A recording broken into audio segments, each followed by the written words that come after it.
Okay, well, today I am fortunate to be speaking once again with the always inspirational Willie Poll. Willie, welcome back. So nice to speak to you again. We last touched base in March when you were doing the pre-launch for your book, Together We Drum, Our Hearts Beat as One. Welcome back. Thank you. Thank you so much. It's been really exciting going from the pre-launch to the actual launch. So it's, yeah, great to be here. Right. Now, back in March, you had indicated that you had hoped to be in the Sioux to do something official around the launch. Were you able to get to that? I wasn't able to get to the Sioux yet. We did have a hurricane out on the East Coast. Right. So there's some damage here, and that tied me up for a bit. We didn't Okay. have power for just under 2 weeks, and so I had some travel plans get moved around for sure. But Well, I I'm guess so, definitely hoping eh? to. Just a little thing called a hurricane. Okay, so now your book, which is a children's book, but certainly the message is much more sophisticated and complex. However, created at a reading level of, I believe it's 3 to 8, correct? Correct. Yes. Okay. And you, with your background in education, of course, would be very skilled in delivering a complex message of empowerment to young children. Now, it's being described as a moving and powerful book about Indigenous resistance and ancestral connection. And certainly, what I have read about it and what has been described to me, what you have described, it is certainly all of that. Can you just give us a quick synopsis once again of the book and its intent and its message? Absolutely. So it's kind of a little girl who goes out for adventure and she comes up against this monster who kind of represents like the racism and the additional challenges that Indigenous youth have to face from such a young age.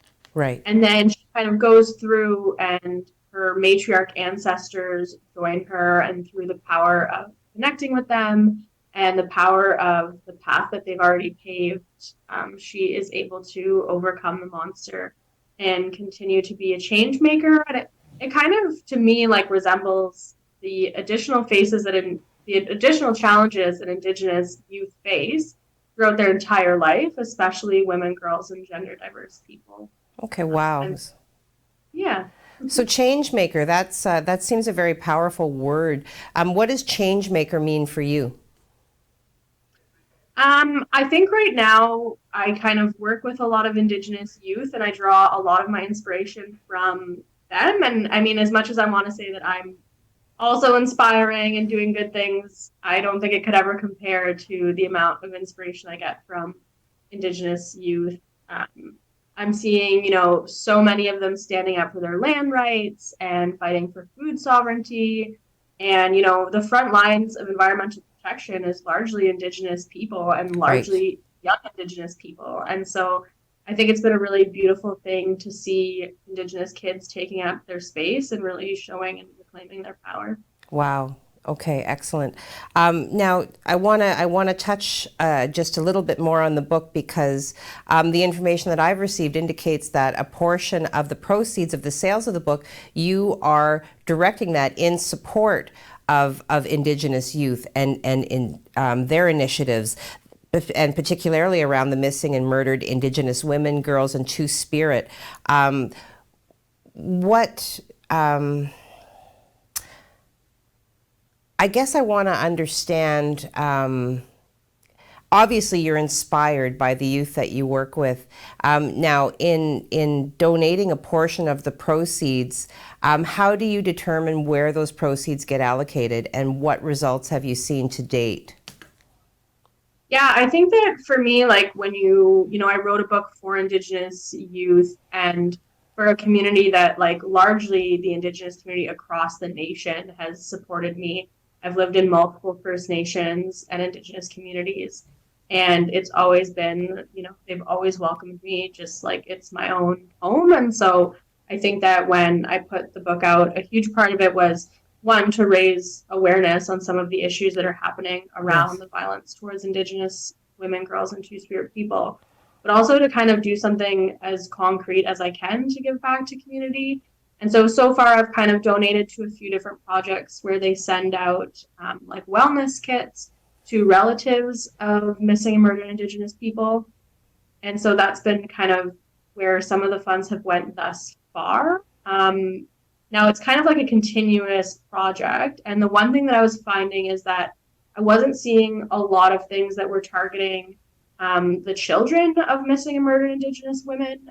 And so for me, I think that was kind of is always top of mind. Okay. And so I've kind of started creating this project now where I can do a similar project with wellness kits and culture kits and send them to youth and children who are affected, because I think that, well, for one, I mean, majority of the missing and murdered Indigenous women, I think around 40%, the statistic showed had children. And so there's a huge disconnect from, you know, losing the matriarchs in your family who traditionally pass down culture and all of that kind of great stuff. And so that disconnect is there. And so I think trying to find a way to get kits out to children to kind of connect to their culture, and still sort of have that missing, a part of that missing piece. Wow. Okay. So really kind of working to supply a gap, obviously, that is created by the atrocities, the tragedies that are being experienced by the culture, by your culture. Yeah. Excellent. Amazing. And as I said, to me, always inspirational to speak to you. Now, you are also drawing on your roots in education. I understand that you are now the director of education for something called the Moose Hide Campaign, which I have learned today is an Indigenous-led grassroots movement of men, boys, and all Canadians standing up to end violence against women and children. Willie, talk to me. Wow. Wow. Yeah, so during the pandemic, I had went from teaching full-time to working a short contract for the Moose Hide Campaign around some of their youth programming for Moose Hide Campaign Day, which is kind of a national day held in May. Okay. And I just fell in love with the mission. It was totally where my heart was. And so I came on with the Moose Hide Campaign full time, and I've been there for about 2 years with the mission of ending violence towards Indigenous women and children. Okay. Now, it's my understanding that the Moose Hide Campaign is in fact anchored on the West Coast, correct?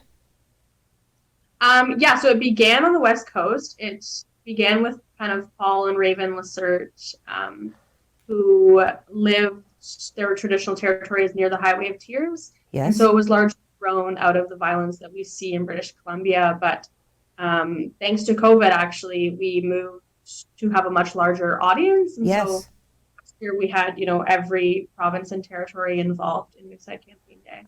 That's amazing, you know, so when you take something, you know, as cataclysmic as a pandemic, but then you understand that it offers up the opportunity to kind of weave like a blanket of support across a country, it's a very powerful opportunity. So looking at the work then of the Moose Hide Campaign, so I was reading a lot about annual ceremonies, like annual gatherings that unite people in ceremony with this overall raising awareness and galvanizing community members to, you know, end the violence against women and children. How frequent are the gatherings, and what sort of gatherings do they bring people together to participate in? Yeah, for sure. So we do have our kind of annual gathering, which is yearly. And so this year it is in May of 2023. And we are definitely rooted in ceremony. We are an Indigenous innovation for all Canadians. And Okay. I think a lot of people always see the campaign, and the questions I get is like, oh, well, it's an Indigenous thing for Indigenous people. But it's not the case, because, you know, 1 in 4 women, regardless of your socioeconomic background, your race, your cultural background, 1 in 4 women will experience violence in their lifetime. And so the problem is gender-based violence is in every corner of the world. And so we are an Indigenous medicine trying to solve a deep social illness that affects everyone. And so we are rooted in Indigenous ceremony, and the Moose Hide pin is definitely a piece of medicine. And so we meet yearly. We do like a daybreak ceremony. A lot of people fast on that day. We really encourage people to fast, and we kind of have this vision of 1 million people fasting to end the violence. And so we are, yeah, always grounded in ceremony. It was a little bit difficult navigating going virtual as well because we have our in-person day, and on the same day we do a virtual day for people who can't join us in Victoria, BC. And so we did have some schools from Sault Ste. Marie actually attend our virtual day. And Amazing. we have lots of, yeah, we have two streams, kind of one for adults and one for youth, and lots of incredible like guest speakers, and also ceremonial pieces to help the schools and the people who want to fast from their homes as well. Wow. Okay. So looking at your role then, I mean, Director of Education for an organization that is largely, across country, that sounds like a very big role. So talk to me about what are your activities in terms of executing them? Like, what are you responsible for? What do you, I don't want to say what do you do, because obviously you do everything, but like what is your specific focus in taking on this role?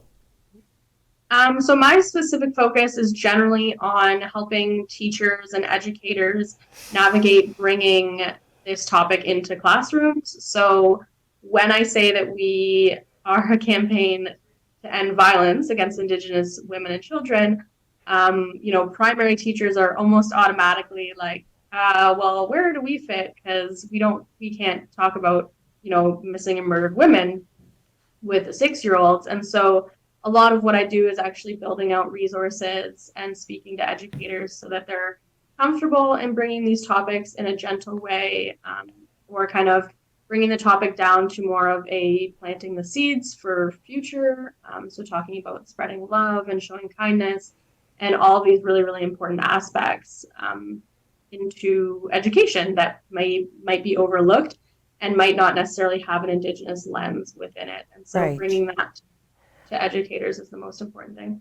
I guess so I'm curious then, what would you say the proportion of your job is in terms of outreach versus schools reaching out to you, wanting to incorporate this messaging, this educational piece into the curriculum?